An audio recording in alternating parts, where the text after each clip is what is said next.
Tout d'abord, je voudrais, au nom du parti Joie, je suis un membre du parti Joie, mais au nom aussi de la famille Sambi, puisque je suis un cousin germain, mais aussi au nom de la communauté comorienne, et particulièrement en joannaise, puisque je fus aussi un homme politique dans ce pays, et je continue à l'être. Quand bien même j'ai aussi d'autres fonctions à l'extérieur. Je m'intéresse à mon pays et je suis de très près la politique. Je voudrais tout d'abord dire à la communauté internationale qu'il n'est plus à démontrer l'illégalité de cet emprisonnement. Nos éminents experts juridiques l'ont assez dit. De Rafsanjani en passant par Maître Mahmoud Fahami et bien d'autres l'ont assez exprimé.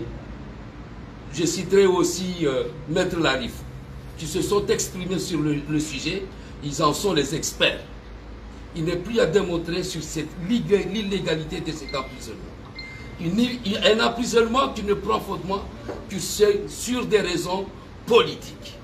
Je vais rappeler ici quelles étaient les 3 raisons fondamentales qui ont fait que notre frère aujourd'hui se trouve enchaîné dans sa résidence, transformée en annexe de prison.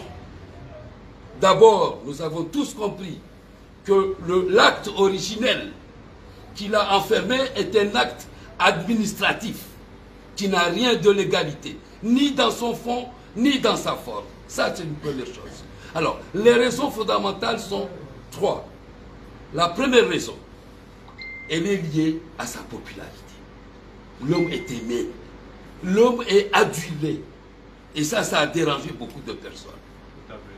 L'illustration a été faite lors de son retour ici, à la grande mosquée de vendredi. La deuxième raison, ce sont ses positions hautement politiques et stratégiques. Allais-je dire, les conseils qu'il a voulu prodiguer à Azali qui fut son allié. Soit dit en passant, Azali, s'il était aujourd'hui au pouvoir, c'est grâce à Sambi. Et ça, nous n'avons plus à le dire. C'est très important. Donc, la deuxième raison, c'est quand il a osé dire à M. Azali que, en rapport à la question liée au Qatar, il n'était pas opportun de rompre nos relations diplomatiques, s'appuyant sur des exemples précis, sur des pays aussi bien de la Ligue arabe comme le Maroc, comme l'Égypte, comme le Djibouti, qui n'ont pas rompu, mais qui ont fait un appel à une médiation dans le cadre de la Ligue arabe. Alors, cette position a dérangé plus d'un. La troisième raison pourrait beaucoup plus lier à des questions stratégiques et notamment pétrolières. Et nous le disons. Il a été le premier à oser dire que ce pays regorge de ressources, et notamment gazeuses et pétrolières. Et donc, pour en finir aujourd'hui, cet emprisonnement est politique, purement politique. C'est sur la base de ces considérations politiques que notre frère Sambi aujourd'hui se trouve au cachot, se trouve en prison. Sa libération ne peut être que politique.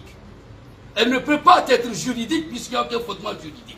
Ils pourront bien siéger et décider de les libérer, mais quand?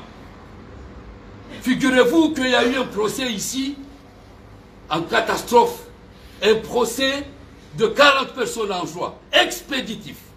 Comment voulez-vous que nous fassions aujourd'hui confiance à une justice à 2 vitesses? Il n'est pas question que nous fassions une confiance à une justice qui ne sera jamais juste. Et notre frère, c'est ce qu'il avait peur. Il dit, moi j'ai peur de l'injustice et pas de la justice. Et d'ailleurs, il a osé, c'est l'un des rares hommes politiques qui a osé prendre l'avion et revenir, pouvoir répondre aux questions judiciaires. Seul et unique. Seul et unique dans l'histoire. Donc retenons bien, nous allons continuer ce combat dans un cadre pacifique. Parce qu'aujourd'hui, on a cherché à nous intimider, à intimider l'ensemble des Comoriens pour qu'ils ne fassent pas symboliquement commémorer ce triste anniversaire. Mais comme l'a dit tout à l'heure mes précédents interlocuteurs, comme M. Mahmoud El Arif, notre coordinateur, et M. Zola, notre porte-parole du parti, les gens ont bravé la peur et se sont rendus ici. Et le doigt a été bénéfique et sera bénéfique à l'ensemble des gens qui sont en prison, y compris Dr Salami, mais au premier rang desquels notre frère Ahmed Abdallah Sabi. Wassalamu alaikum.